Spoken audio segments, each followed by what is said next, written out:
And now, you want to go through the capital first? I have a little Oh, okay, go ahead. rundown I'll go through, if you don't mind. No. It's all you.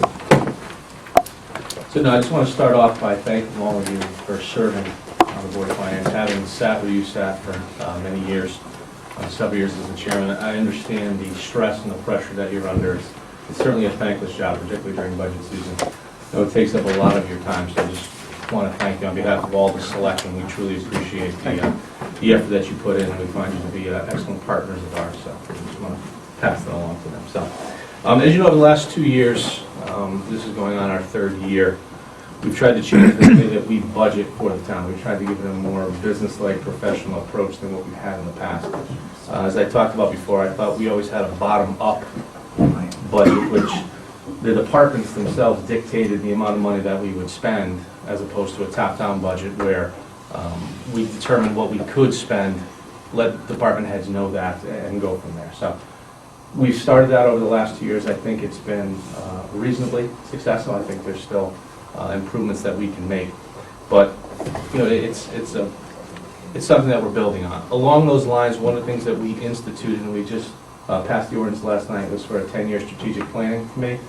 As some of you may know, in my office, I'm kind of like a mad scientist. I have a lot of things in my head. I have notes and files and things, but we never took all that information and compiled it into one place. For about the last 6 months or so, there's been a group of people unofficially working on compiling one very large, very complex document.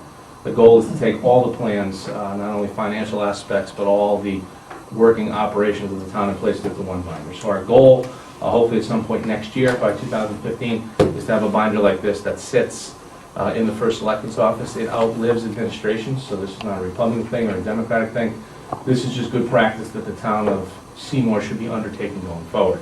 The new ordinance will require that the first selectman, the finance director, and the director of operations once a quarter will have to meet with the strategic planning committee and give a full report as to where the town stands with regards to the overall strategic plan. Are we ahead, are we behind, give the reasons why, and have that dialogue and feedback. Once a year, I mean, this group will meet on a regular basis, but once a year they'll be required to report to the Board of Selectmen where the plan stands and what changes they're recommending for the next 10 years. Again, when a new first selectman comes in, it should not be we completely change the mindset. There's a lot of things that should continue on regardless of who the person is sitting upstairs. Things like fund balance and debt service management and capital. I mean, those are things that all just make sense. We need to make sure that we're continuing those forward and they don't change every couple of years as administrations change. Mr. Zwicky has asked me to keep my thoughts tonight brief, so I will do so. This is similar to the presentation that I'm going to give to the residents at the town hearing. For those who sat on the board last year, I'm going to use kind of the same structure I did last year just to give them an understanding. I'm going to focus at a higher level with what I'm going to present to you. I'm not going to get down into the minutia of cutting $1,000 here, $2,000 there. That's your responsibility. You are charged by the charter to make those decisions. What I want to do is just kind of set an overall philosophy and a direction and give you the idea of the mindset that I have when I put the budget together. I've been working on this budget with Doug and Tony since November. We are in a relatively good place, I think, with my recommendations. I will give those to you. You'll have them tomorrow morning. You'll get a document which will have all the requests from the departments and a column alongside it with what I am recommending for each one of those departments. When you do your deliberations next week, you can certainly take all that into account, and what you put out to the residents at the public hearing, and then ultimately to the town meeting, is a decision that rests with you. So, we're going to break it up into 5 specific parts. So the first part, we're going to talk about debt service. Then we're going to talk about the fund balance. We'll talk about the capital program. We'll then talk about the revenue or the income lines that will be coming in, and then finally we'll do kind of a high view of the department detail. I'll highlight some things that I think are really driving the increases to the budget and what we're trying to do to control those. If at any time you have a question or a concern or an issue with what I'm saying, again, please just jump in and stop me. I'm just going to kind of keep going for the sake of time, so we're not here until 10 o'clock. It feels like I can probably talk that long, but all the decisions that we are making are geared towards, or let me take a step back. When I talk about the capital plan and debt service and fund balance and things like that, all those are geared towards improving our bond rating. We had a bond call last year. We actually opened up a completely different section of the call that we've never done before because we have more of these plans and things in place. As you know, and I brought the charts just in case, S&P rates us a AA-, and Moody's rates us a AA3. Our goal for the next time that we have to go out to bond is to have those increased. Now, they certainly won't tell you, the rating agencies, how close you are, but they did indicate that Seymour has, after the last call, in a much better position than they have been in the past. So that's a credit to everyone that's involved, the Selectmen, the Board of Finance, all the department heads and employees of the town of Seymour. People are working hard to make this a better town, to make us a better operation, more efficient and more effective, and that's going to show through. If we are able to increase our bond rating, as we all know, that will save us tens of thousands of dollars down the road when we bond. So again, it's a goal. So when I talk about these different sections, particularly with debt service and fund balance, I'm going to talk about what the rating agencies, are recommending that we have, and the 10-year strategic planning committee is working to put official plans in place to get us to those things. So the first thing we'll start with is debt service. Rating agencies, and I'll just give you the rankings for those of you who haven't heard it before. If your debt ratio is under 6%, they deem that you are doing very well. If your ratio is between 6 to 8%, they deem you as acceptable. Above 8%, they consider you in tough condition. And above 10%, that's obviously not a very good thing, and they request that you have very specific reasons for why you have such a high debt level. I use a projected budget for the town of $54,500,000 just to get an idea of where we stood going into this budget. Using that number, our debt ratio is about 9.2%. That ratio, about 7.3% of it is made up of general debt for the town, and 1.9% is made up of WPCA debt. On the positive aspects of this, because again, our levels are a little high, one of the biggest issues is 3 of our 4 schools have completely had their physical plans redone in the last 10 to 15 years. So we're in excellent shape when it comes to those. And if you think about our debt service, those are your big ticket items. We'll probably be looking at some work being done to Bungay School, I would think, in the next 5 to 10 years, so that could have an impact on it. But I think on the positive side, I think we're in very good shape. If you look at other towns around, towns and cities, their schools are not in the best shape. I think our schools are something that we can be very proud of, and that's certainly a credit to the residents. On the negative or the concern side, we have a few areas of concern. Our roads, anyone that's driven on our roads recently will know that they are an absolute mess. This winter has been particularly hard on them with potholes and things. We started a plan 2 years ago to have a proactive road program. When we get to the Capitol, I'll talk a little bit about that. Our town buildings, again, we are famous in this town for putting a Band-Aid on things and not taking the proactive steps necessary to fix our buildings. We've been very slowly over the last 2 years trying to do that, trying to take some bigger swings. As you know, and I'll talk a little bit more about it when we get to the income section, but we're very close to selling off Lopresti School. It is the desire of myself, and I think the Director of Finance and Operations, to use all the proceeds of that and invest them directly back into our buildings. We have several buildings that are very old and very past their useful shelf life, but if we put some money into them, perhaps we can redo those, particularly this building. If any of you have been here, one side of the building's hot, the other side of the building's cold. If you touch the air conditioning, it flip-flops. We need to have some work there. There is a boiler at the community center that is basically held together by bubble gum. I mean, it's going to break in any moment. We have efficiency issues with our windows and our doors, and just things like that. So we want to take that money and invest it right back in, take care of that. Infrastructure, our sidewalks have a lot to be desired. We're going to be doing some things, and I'll talk about that in the capital plan, to upgrade our downtown area to get it more ADA compliant. Last night I put in a Livable Communities Commission that will report to the Board of Selectmen that will specifically work on livable communities issues, so ADA compliance and trying to make our parks, our walkable areas a little bit better for folks in need. And then also we need to start preparing for big ticket items.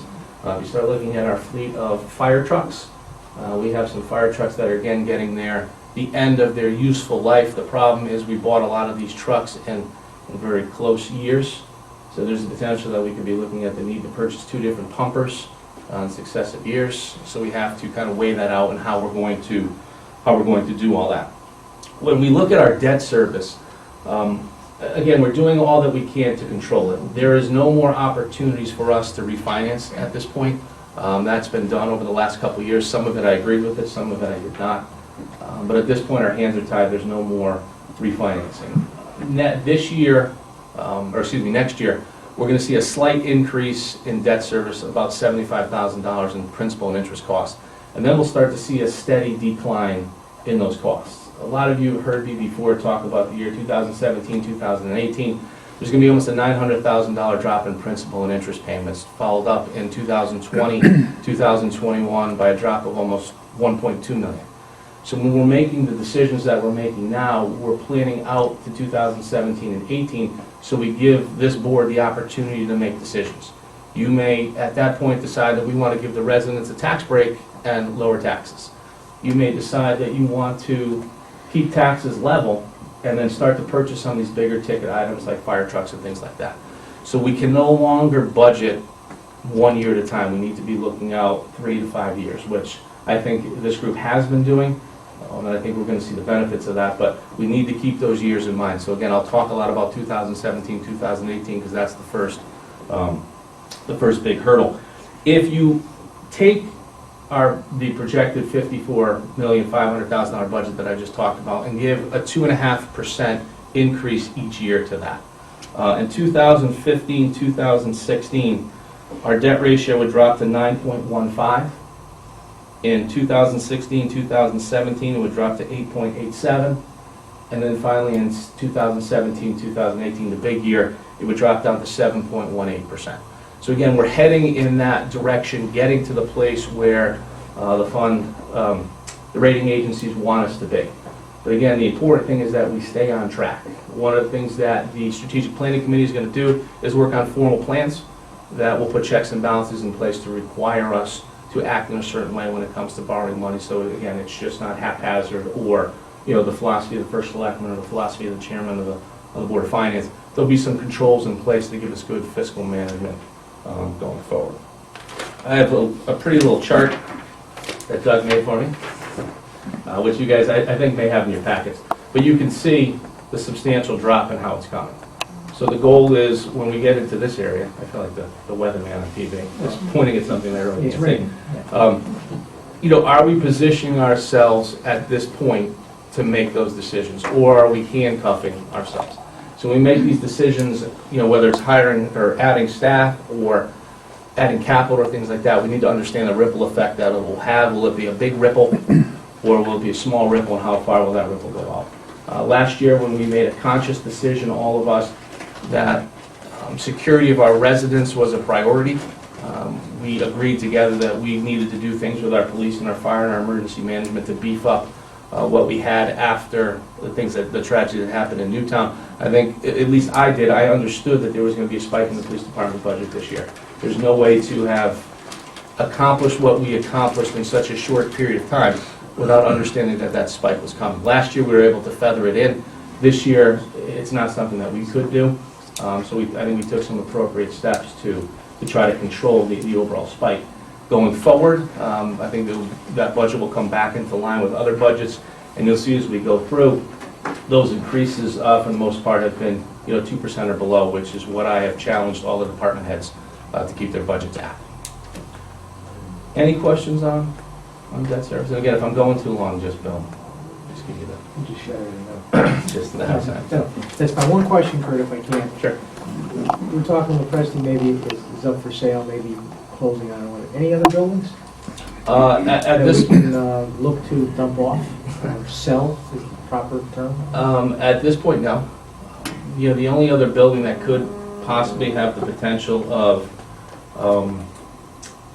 being sold, I think, would be 98 Bank Street. However, if you break down the costs associated with that building and what we have, I just don't think it makes sense. Number one, because of the age of the building, I think it would be very tough to sell with the Naugatuck Valley Health being there, and I think that's an asset to Seymour, having them in Seymour.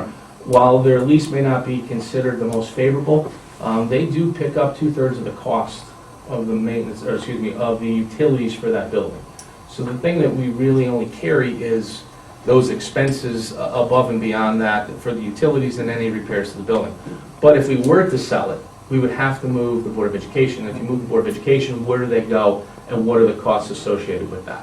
So I think taking all that into account, I think keeping 98 Bank Street there is probably the best case. You know, with that money that we would derive from selling Lopresti, the vast majority will be invested into this building and to the community center. So. Fair enough.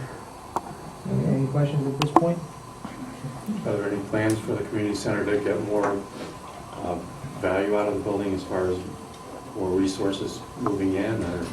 Because right now it's really not its full potential. No, I think we could certainly have more use of the building, better use of the building. I think the Boys and Girls Club will certainly help. You know, they've started out small in January, but they are showing steady growth, and I expect with a new school year coming in September and people not having previous commitments for after school or daycare, I think you're going to see a nice spike in that. You know, we always projected, you know, maybe 50 or 60 kids every day there to go along with the rec department that we're working on expanding in the senior center. I just think there's a lot of good opportunities. A lot of that money, though, will go towards fixing up existing things. Like I said, you know, we need a new boiler. You know, we need new windows, things like that. Ultimately, I would like to fix up the top floor, make it look like, I guess, that main floor, so you would have another bigger space to allow for programs and then maybe some meeting rooms up there. I certainly don't think that building could be used for meetings like this. You know, ultimately, I would love to see another gym attached to that. So we have 2 gyms down there. But again, something like that, you're talking a substantial sum of money, and that might, you know, that would be where the bonding things would come from. Anything else? We'll move on to the fund balance. You know, the rating agencies like to see towns with a fund balance of about 10%, a little higher in some cases. Yeah, you have to be very careful with fund balance, because you can make the argument that when you have a large surplus at the end of the year, that perhaps you might have overtaxed the residents, and that's certainly a fair argument to make.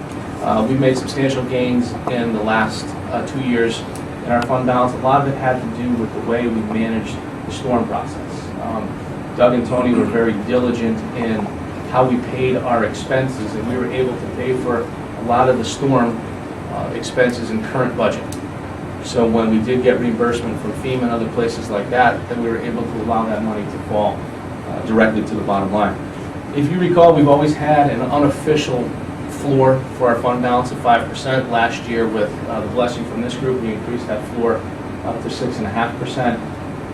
The 10-year strategic planning committee, again, is working on a plan to get us to 12%. Their goal, as we hit certain benchmarks, though, would essentially increase the floor. So it would force us to do some different things to go below it, and require us to get back into range very quickly. If you look at our history with fund balance, in 2007, we had a fund balance of $4,231,278, which was about 9.13%. Over the next 3 years, we proceeded to use $1,333,289 of that fund balance. We drove our fund balance down to $2,897,988, or 5.91%, which is the lowest it's been in a long time. Again, at that point, you had different philosophies of leaders, whether it be Board of Selectmen or Board of Finance, driving those numbers down and using the fund balance for things I don't think it should be used for. I don't think fund balance should be used to artificially keep taxes lower. I don't think fund balance should be used for reoccurring expenses. I think we need to be extremely disciplined with our fund balance and use it the right way. Over the last 3 years, I think we've done that. We've been extremely disciplined. We brought, or replaced, I should say, almost $1.5 million into our fund balance. We currently sit at 8.53%. We have a fund balance of $4,391,954. Those are the audited numbers as of June 31st, 2013. So, you know, I think it's important that we stay organized, that we stay vigilant, and we get us, again, to this 10% level of fund balance. If we're controlling our debt service, if we're increasing our fund balance, when I sit down and I have these conversations with the rating agencies, they can see the progress that we're making, and that's the stuff that they like to see. We'll now have formal plans, and we're showing them how we're getting to these places, which ultimately is going to be of benefit to us. So again, in my budget recommendations to you, I'm not going to recommend the use of any fund balance. The only fund balance that I will use, and this is something that I've done in all three of my budgets, is I'll recommend $135,000 go into the budget from fund balance, $100,000 to cover contingency, and $35,000 which we put aside for storm management. If we don't need to use the contingency, if we don't have any storms, that money falls right back to the bottom line. I don't think we should be taxing residents on expenses that we may or may not have. This is why you have a fund balance, this is why you should use it.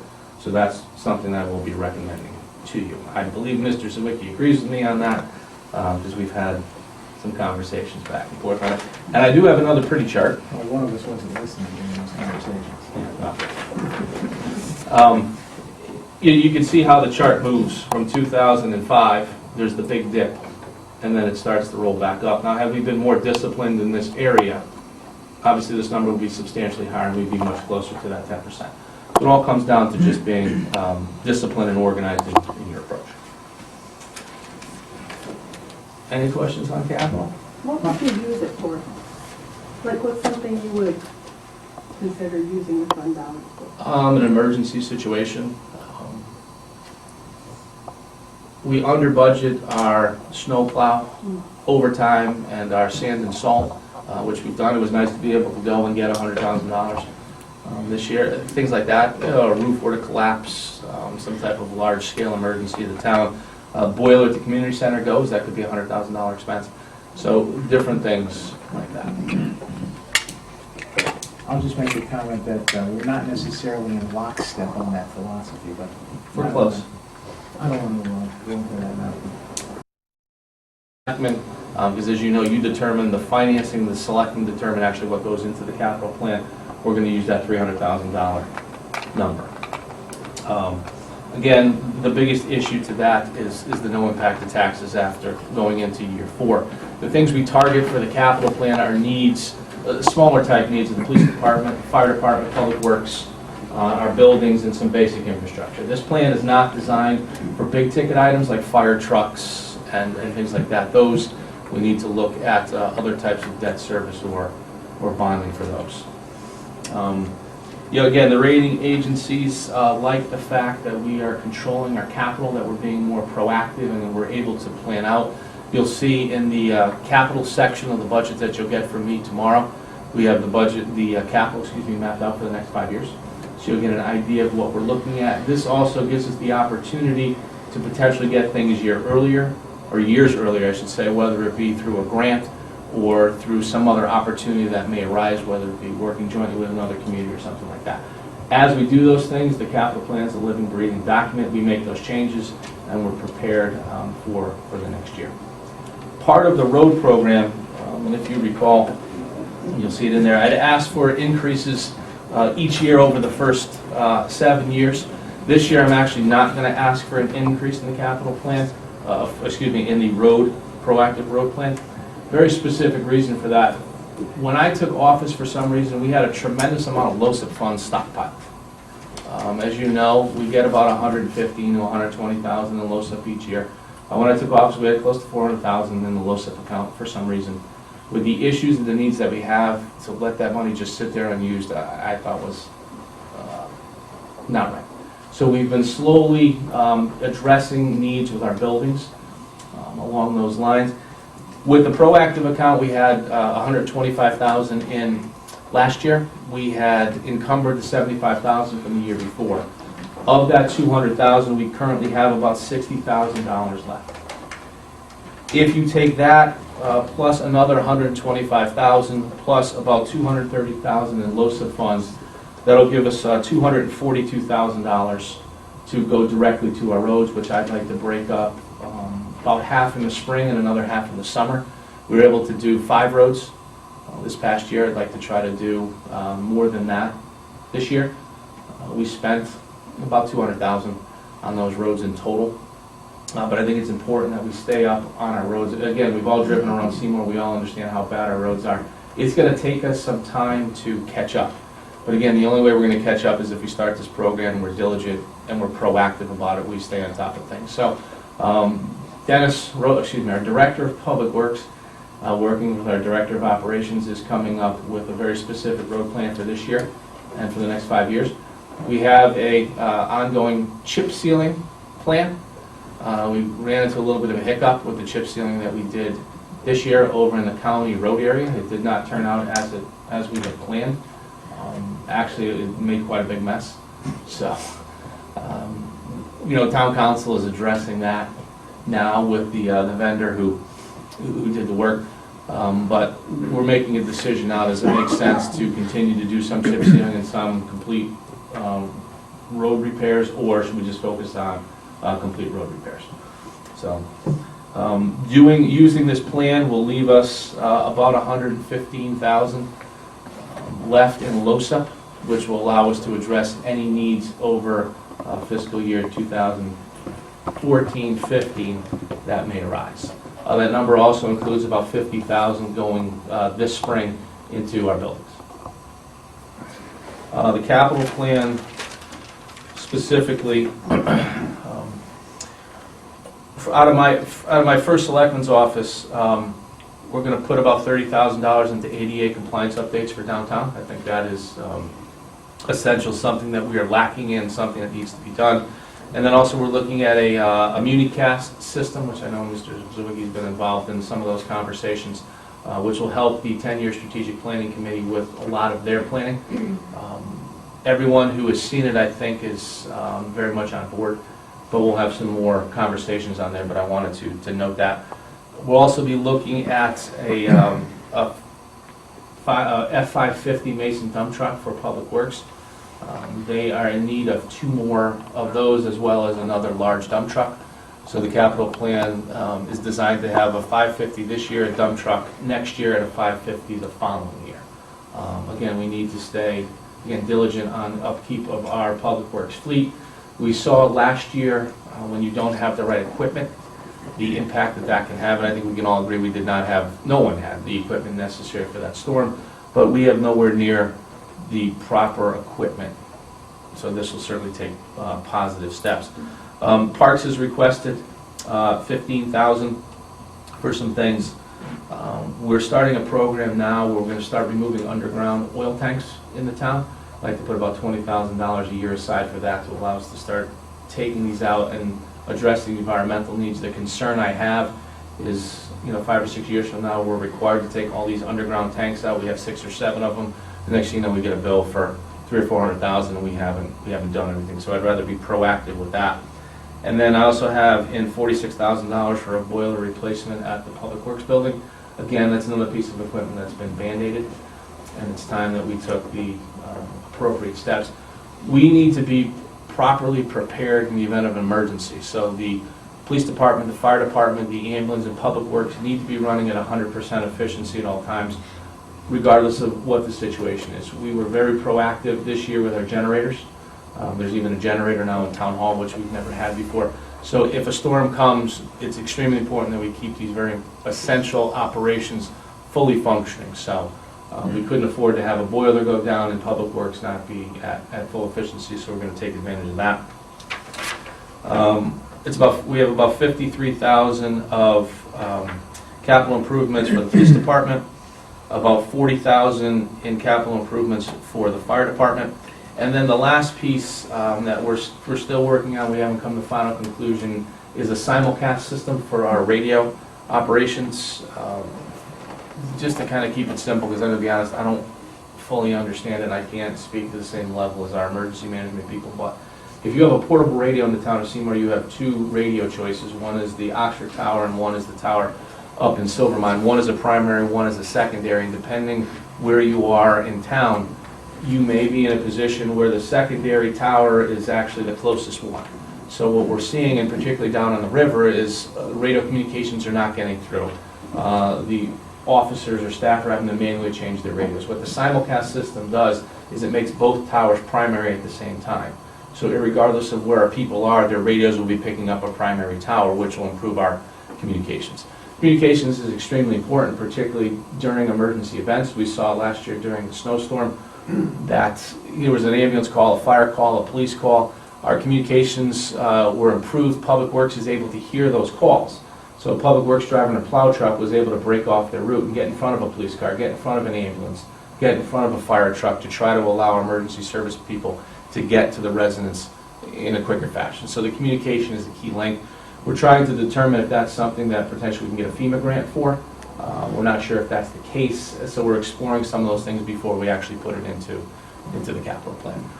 My hope is, assuming that this board is committed to putting the second $100,000 into the plan, that I will bring the capital plan to the selectmen for their approval in the first meeting in April.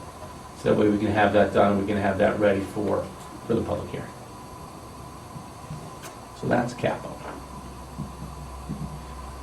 Questions? I've got a couple. Who handles, who is tasked with grants and researching them and trying to get them and writing them? D. Caruso. Do we have anything in the hopper at all that we can point to say we're close, or we got, or we got knocked out of, or whatever? I can provide a list for the board. Dee keeps track. Dee has a spreadsheet of everything that she's applied for, what we've gotten, and what we Yeah, I haven't. mean, I think that might be helpful, because, as you said it yourself, if we can get somebody else to pick up some of the tab for whatever, that's what cities do. If you can, hoist it off on a foundation, or Uncle Sam, or the state, or whomever, but, to ease the burden. I know a lot of work, and I've been privy to some of it that's going into the strategic planning and things like that. Has anybody looked at a needs or a staffing assessment? Because we know that the workforce average age in the town is getting closer to older than younger. And at some point, the people are going to say they're going to retire, they're going to go to Florida, some may even hit lotto and leave early at a young age if they were that lucky. But what kind of steps to address staffing or anticipated needs, I should say? 50% of our workforce is over the age of 65. So to go along with your point, we're going to be seeing substantial, well, let me take a step back. You would assume that we would see substantial retirements in the coming years. People tend to stay longer than normal. Agreed. In town. I think it's just comfort, and they know their jobs. Most of them do their jobs extremely well. So they're certainly assets to us. As you know, last year we brought in Michelle Wazakowski, who is our HR director. She has been working on those plans, and we'll be meeting with the 10-year strategic planning committee. My recommendation at this point is not to hire any new positions. I think we need to evaluate every position that we have to make sure that they're proper fits. Being in a union environment, as you know, it's when you hire someone, it's very difficult to get that person out or to move the person if they're not operating up to par. So we're being very selective with how we do that. We have some plans in place to restructure some departments, but Michelle is working on that, and that will be a part of the 10-year strategic plan. Because some departments, to that point, let me cut you off. Yeah. I think there are some departments down the road that over the next 5 years should grow. I really do. I think we need more public works in place. I think we would all agree with that. We have some plans in place to try to maximize that. I think we could probably use one more person in town hall as a floater. Our departments are bone thin. If somebody's sick, somebody goes out and leaves, some of these departments are being run by one person, which is just not good. So Michelle's taking all that into account. Okay. How much, and my final question, this may not be part of the strategic plan or whatever, but in terms of consideration for changing the form of government to a town manager? I would very strongly support that, to be quite honest with you. We're a $54 million business. Like it or not. And granted, you can't run a town like a business because, as you know, in a business, whoever owns it makes the decision. And, as much as I'm considered the CEO, I'm a CEO that reports to 6 other people that could absolutely outvote everything that I want to do. And any financial decision that I want to make as CEO, I have to run by the 7 of you and then 16,000 other members of the board of directors, as I like to call them. So I think it would make sense to have a professional manager in place. If you look at the last 3 first selectmen between Bob Koskolowski, Paul Roy, and myself, that's a violent swing of management styles in a 24-month period. And it's very difficult for us to run an operation like this efficiently when you have changes like that. Having a town manager, I think, would control that a little bit more. I would stand behind it. I don't know if the town of Seymour is ready for something like that yet, but I think it's something we should ultimately explore down the road. I know we had talked about it during the last, we had put those non-binding questions out during the last charter revision. Wasn't well received. So again, I think it's something that we should probably look at again the next time we look at the charter, potentially maybe the next presidential election when we have that, large number of people to show up to get a good consensus of it. Well, that's why I mentioned, because as you said, you had such a swing in styles between even the last 4 or whomever. There's always personalities involved, as opposed to if you get a CEO, whatever you want to call him, town manager, CEO, whatever, whose task is obviously bipartisan and takes the business approach to the town. Not that you haven't, or the prior administrations have in their own way tried to take what they perceive as a business approach. But I think as the town grows and regulations and laws and mandates and things become a lot more complex, you're right, maybe that's something that should be considered. And that's part of the reason for the restructuring that we did when we moved Tony Caserta from the Assistant Finance Director to the Director of Operations. I thought it was extremely important that we had someone that kind of handles the day-to-day running of the town. I mean, Tony he takes care of a lot of those things, and it just allows us to be a lot more efficient, because the first selectman is pulled in 100 different directions. When I started, I had 26 direct reports. It's just, you can't operate a business that way. So by restructuring the way that we did, we spread the reporting line out, and I think we've become much more efficient in that. I think the 10-year strategic plan is also going to help, because if we all buy in, whether Republican, Democrat, what have you, if that's the Bible that we're going to use going forward, it's not going to matter who sits where I sit, who sits where you sit. We're going to follow that plan to the best we can to try to hit these goals. So, Fair enough answer. Do any of the surrounding towns operate with a manager? Any of the surrounding towns have one? no. Watertown does, don't they? Yeah, Watertown, North Branford. Brantford. There's not in our direct area, but there's a handful around. Watertown doesn't have a town manager. I thought they do. I didn't know they do. I think they do. Kurt, you said 50% of our workforce is over, Age 65. really? Yeah. Is there a mandatory retirement age? Do we have one? No, not for municipal employees. Only police and fire have mandatory retirement ages. Just curious. So That was from the HR study that we did 2 years ago. So that could be high cost, right? Because some of those salaries we have to continue to pay after retirement and then plus rehire, right? One of the issues that we have in the current contracts and something that we're trying to address, and for 3 of the unions, we are now currently 8 months outside of contract. And I'll talk a little bit more about that in the next section. When someone retires, and let's use Esther Rosen, who served the town of Seymour very well for 40 plus years. When she left as town clerk, the salary had gone to a level based on Esther's years here. When she left, the union contract said the person who comes in gets exactly the same salary as Esther. I disagree with that. That just doesn't make any sense to me. The other issue that we have, and this is a benefit that employees have earned, so I don't take this away from them, but they're able to bank their vacation and sick time and things like that. So you have some employees, when they retire, we can be paying them for 100 days. And now as they retire, I mean, these folks they know the system very well, and they're going to use it to their advantage. When we cross into July 1st, the new year starts, so they reload their sick, their vacation, their personal time, their holidays, and everything else. So what you'll see is they will actually count back.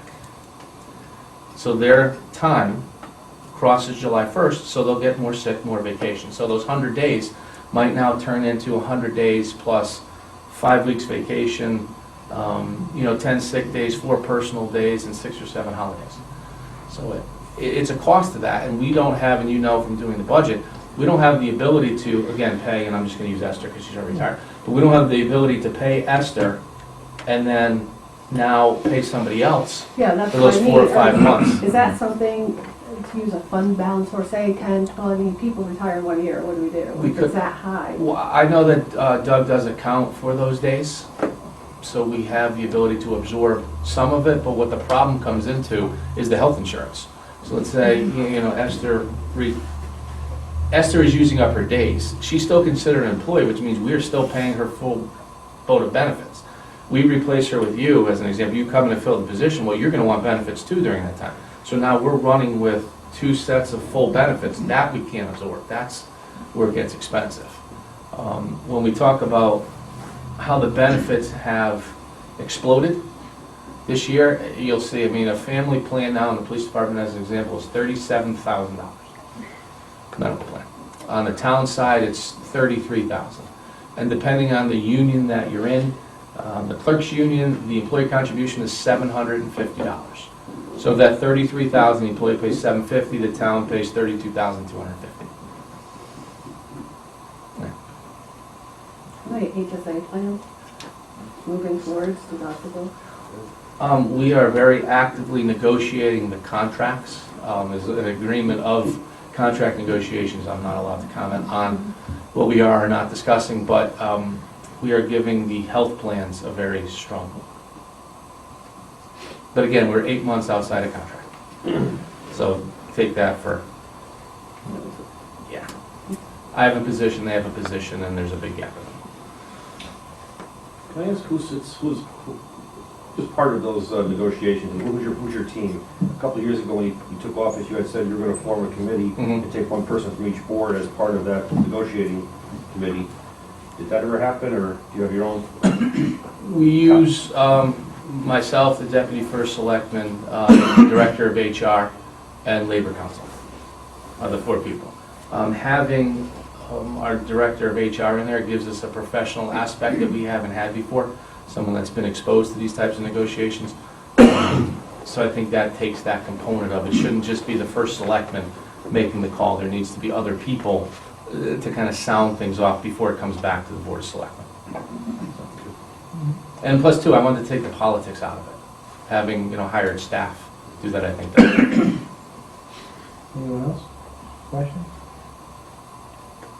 Go ahead. Yeah, that's capital. The last section before we get into what we're going to spend is what we're going to make. Income obviously is a very important thing. When I put the budget together, the first thing that I do is I go through the income side to see how much money we're going to have. I think I've driven Doug and Tony crazy trying to put a number out there and try to figure out how we're going to get to that number. I think we have, we first have to talk about the state revenue that we get. Obviously this year being an off-budget year, we know the revenue is going to be expected to be flat. Hopefully there will be no changes to that. The concern I have is next year and beyond, with the potential for a new governor, whether it be Governor Malloy or one of the other candidates, with a big change of philosophy and direction. Also, if you follow the leadership of both parties in the House and the Senate could change. There could be drastic changes in philosophy there as well. So I have some concerns, not necessarily for this year, but for years going forward, and we need to be prepared to do that. Last year when they had talked about the car tax, that would have been about a $3 million hit to the town of Seymour, loss of revenue. How would we have handled that? You know, we were certainly not in a place to do that. We would have probably had to spike the mill rate at that point. Sure, we could have used maybe some of the fund balances, Heather mentioned, to offset that, but it basically would come down to a big spike in taxes. So we need to be looking down the road and getting an understanding of how those are going to be changes.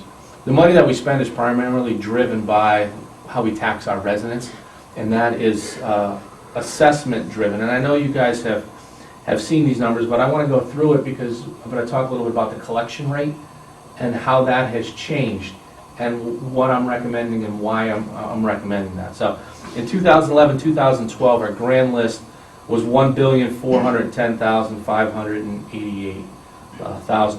In 2012, 2013, that's when we had reevaluation. Obviously, as we all know, there was a significant drop in our grand list. It dropped to $1,223,144,000. The next year, 2013, 2014, so that is the year that we are currently finishing up. our grand list grew by 0.837%. This year, so the budget that you'll be working on, as you know from the numbers you got from the assessor, our grand list grew by 0.972%. So we're seeing small increases in our grand list. And having a conversation with the assessor, he thinks that going forward for the next 2 or 3 years without any large buildings or a large land purchase, anything like that coming into town, it's realistic to estimate between 0.5 and 0.75%. He thinks that those are conservative numbers to use going forward. So when you look at the collection rate that we had in 2011, 2012, so that was the year before reevaluation, we had a collection rate of 98%. In 2012, 2013, we increased it to 98.3%, and then last year, this board agreed with me to increase it to 98.4%. We've hit our budgeted amount every single year, so we haven't had a year where we've come up short on the collection of existing taxes, what we budgeted. Mr. Zawicki's advice, I meet once a week with the finance director, and we always look at the expenses. Bill had said to me one day, "Are you checking the revenue?" And we were not doing that on a consistent basis. So now, since we had that conversation probably 5 or 6 weeks ago, we're looking at the revenue every single week to make sure that we're staying on path. The finance director's projections are we're going to be close this year. He's not sure if it's going to be a little bit of a surplus or a little bit of a deficit, but we're right in that ballpark where we'll be, barring any unforeseen events over the next couple of months. The reason I bring that up is I want to compare the last 3 Februaries to give you an idea of how we've improved in the collecting of our taxes. In February 2000, and at the end of February 2012, we collect 96.21%. In 2013, the same time period, 96.33%. And this year, 2014, we're at 96.57%. So what you're seeing is our tax office is doing a better job of collecting taxes. So the reason why I bring that up is I know we had some concerns about increasing that to the 98.4%. We're on pace to exceed that this year, so I feel comfortable, again, recommending the 98.4% to your board. Again, what you choose to do is entirely up to you. You might want to be a little adventurous and go to 98.5, but that's entirely up to you. One area that I will stress, our back taxes in 2013, 2014, we budgeted $450,000 of that.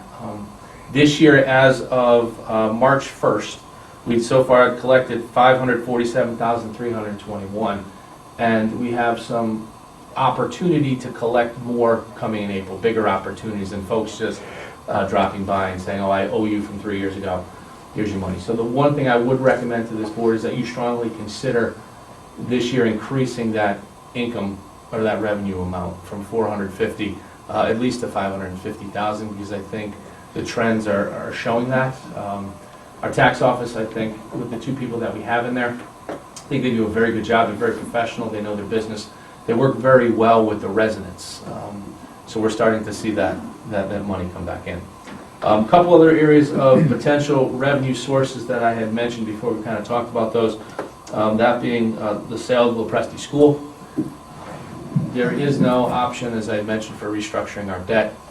And then I am currently working with both Latella and Winters Brothers to see if there's any opportunity to increase revenue from those, particularly from Winters Brothers. Winters Brothers, I find, has been very open and receptive to those conversations. Our contact now with Winters Brothers is the former mayor of Torrington, Ryan Bingham. So he gets what it's like to sit in this seat. So he's very willing to work with the towns to try to help out in these situations. So hopefully we'll see some positive results there. So that's the revenue, at least a quick overview of it. I don't know if you have any questions on that. It's not too exciting. All right, so finally we get to how we're going to spend all that money that we bring in. Again, I don't want to, unless you want me to go down into the minutiae. I wanted to focus more on the bigger things that kind of drive the budget. Having sat where you sat, you're gonna spin your wheels if you're sitting there arguing over a line item going from $750 to $1,000. You're just gonna drive yourself nuts. And trust me, we won't be doing that. Yeah, I didn't think so. So you need to kind of focus more on the big ticket items, and how you want to present those to the residents. Just to give you an idea of what's driving these numbers, and again, the numbers that I'm going to give you are off the original requests. So these are not where I stand. The Board of Education request is up about $1,082,000, in that ballpark, up about 3.5%. The Public Works Department, their original request is up $86,366. That's an increase of 5.23%. The Communications Commission, they're up $41,000, an increase of over 22%. The Police Department, prior to the restructuring, their request was at $306,000, or 8.32%. And then we have a new committee being formed, the Downtown Committee. Their request was $26,340. The one other thing that's in there, we talked a little bit about the health insurance benefits, not counting the Board of Ed. This is just on the town side, because the Board of Ed accounts for that themselves. But our personal benefits line on the town side is up $784,455, or 21%. I talked a little bit about health insurance. Our loss ratio for the town overall is extremely high. It's over 100%. Our initial renewal rate was almost 21%. That number has since been back down to a little over 16%, but it is still substantially higher. So on the town side, because there is some difference between the town health plans and the Board of Education health plans, I think the Board of Education is in a substantially better position than the municipal side when it comes to health insurance and things like that. I just think they've done a better job negotiating their contracts over the last 3 or 4 cycles. But for the town hall employees, for the clerks and the administrators and the Public Works Department, a family plan for the upcoming year will cost about $33,000. A husband and wife plan will cost a little over $25,000, and a single plan will cost a little over $12,000. On the police department side, the family plan will be a little over $37,000, a husband and wife plan a little over $29,000, and a single employee $13,700. So you can see that it's having a substantial impact on our budget, and that's really driving those numbers. If we're trying to keep the mill rate increase to, let's say, a mill or lower, and let's say, just for estimate's sake, the mill's about 1.2 million, somewhere in that ballpark, you can see we're going to be very hard pressed to do that just from some of the things that I've read off. The increases to Public Works, the $86,000, though I'm not happy with a 5.2% increase, the vast majority of that stuff I can get behind. You have snow plowing overtime up 20%, snow plowing materials up 15%, or excuse me, up 15,000, trees up 15,000, repairs and maintenance up 10,000. So the vast majority is coming from those 4 categories, and I think we can all agree, it makes sense.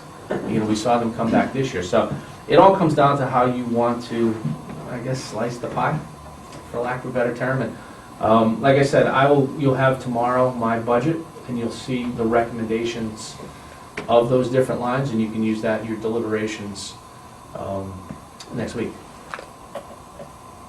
So was that high level enough on that, or? No, I think so, because to delve into minutiae without us having the materials Yeah, it's would not- be a waste of everybody's time, Yeah. first of all.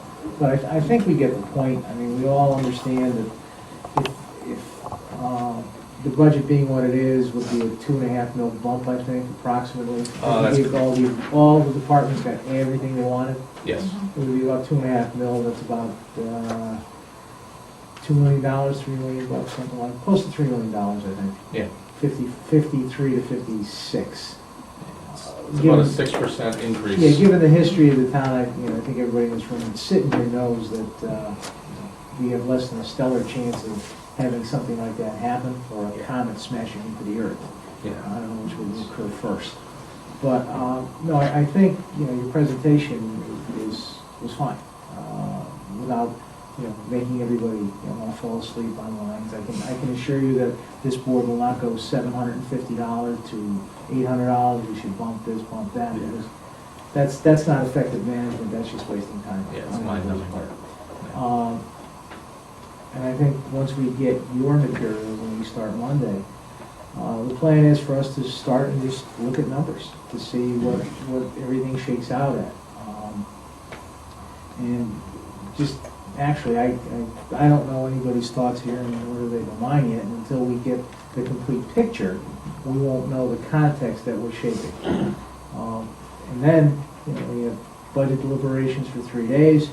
I suspect we may go past that, because if we get into wanting to call certain departments back to just talk to them about whatever, we will not say, gee, your office supply line went up $1,500, why don't you back it down to $1,000? That's not worth the gas to come down here. Right. So on the whole, I think, we hope it'll be a productive and an educational process.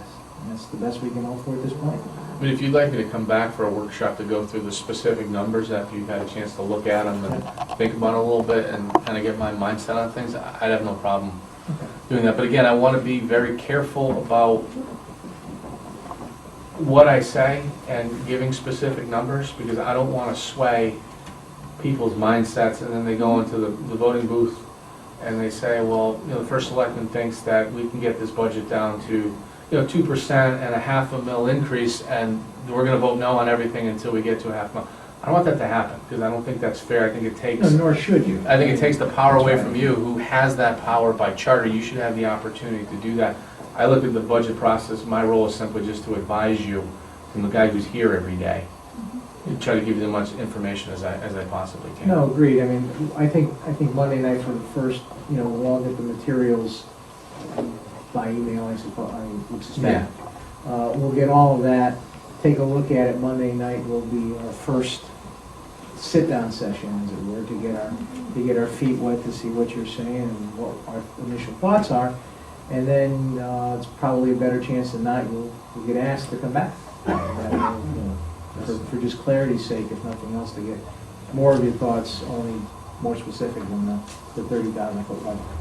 Do you have an idea of when you might consider the public hearing? I believe we're shooting, we have to have the date set by April 1. Yeah, what's that the first week of We have April? we're leaning towards some point the first week of April. Okay. There's some, coordinate with the school and having it be used and stuff. Okay, when you have that, just let me know. Oh, absolutely, so you can get into your... Obviously, if you guys would like, and you're okay with it, I'd like to do a similar presentation that I just gave to you, to the residents, just to kind of give them an idea of, Yeah, I think, and that's... maybe not at such a high level, but... No, but I think you'll have more detail to want to give out up there. Yeah. Because I think the people deserve it, they may have questions for you, they may think of stuff we don't think of, for whatever reason. But I think that, I view that as the plan, and you can get the fresh fruit thrown at you on the stage with the little pointer. But I think that's the plan to do it. Okay. I think it went very well. It's certainly understandable, provides an open forum, and everything's out there. Right. I know Doug and yourself will be working on the presentation. I'll take a look at it and throw my 2 cents in, obviously, as will the board, and they throw their ideas to me. And we'll just hopefully this process can be smooth and, without too many bumps. It's the best I can offer. Anyone else have anything for our first selectman? Yeah, but I think every year the process is getting better. I think all the departments, what they submitted, they're not overinflated. Right. Honestly, we want to give them everything, and we can't. It's not going to get passed. But we appreciate that nobody comes in here and overinflates just because they know it's going to be cut. So. Yeah, I mean, I think the professionalism has stepped up over the last few years as to how things are done, how things are presented, and what the expectations are from this side of the table and that side of the table, from the department heads. As I said, the managers, and I've said this at every budget workshop and whatever, the managers are the managers. We can't tell them that, you should put some stuff here and move it over there, and you should transfer this to that.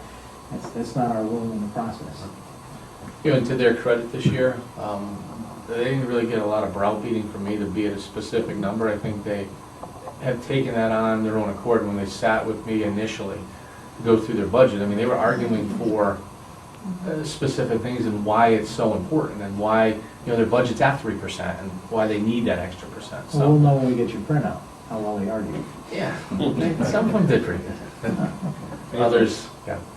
Question on Public Works, you had just said they're looking for an increase their budget by 86,000. Mhm. When they presented their budget to us, and it was a very good, budget, Mhm. they were feeling us out for additional funds, for additional staffing down the Mhm. road. Is that something that you foresee coming back, to adding to this budget, or are you thinking about that for the 14-15 budget? I would think more about that for the 14-15 budget. One of the things that we're trying to have added, and I can say this because this is something that I've said publicly beforehand, is we're trying to add another class of employee at Public Works, a laborer's class, for lack of a better term. We found that the summer help folks that come in, that work that April to September shift, we found it to be very successful because, you know, they're kind of doing all the grunt work. And it's adding to the longevity of some of our older, more skilled workers, because they're not necessarily the ones that have to jump into the hole. They can stay into the heavy piece of equipment because they know how to operate. So if we can get this through in contract negotiations, we're very close to being able to replace one Public Works guy with 2 laborers. So if we have 2 guys retire, we can turn those 2 positions into 4. What we're talking about now is, you know, there's minimum staffing requirements in Public Works, and that all needs to be worked out. I think the Public Works workers themselves are on board with the plan. They just want to have a true understanding of, you know, how far we would go out. So we would replace 2 guys, 3 guys, 4 guys, that type of thing. So I think we'll start with there, see how that goes, and then could we add actual Public Works guys? I think we could get to that point down the road, and Bill and I have had those conversations. I think it makes sense. I mean, we all know we can't budget for snow emergencies. We can't budget for years like we had last year or the year before. And that's when you use contingency to bring in the heavy equipment and clean up that one-time storm. Mhm. But I was just curious about the labor force. They seem very interested in adding to it. Yeah, I mean, that's something that I think would make sense. Maybe not this year per se, but I think it's a conversation we need to start having, because I think it's coming. Anyone else at all? Al, anything good? Okay, thank you. No? Thank you. It's your first one you've attended this year. Yeah. Yeah, thanks for showing up. You're welcome.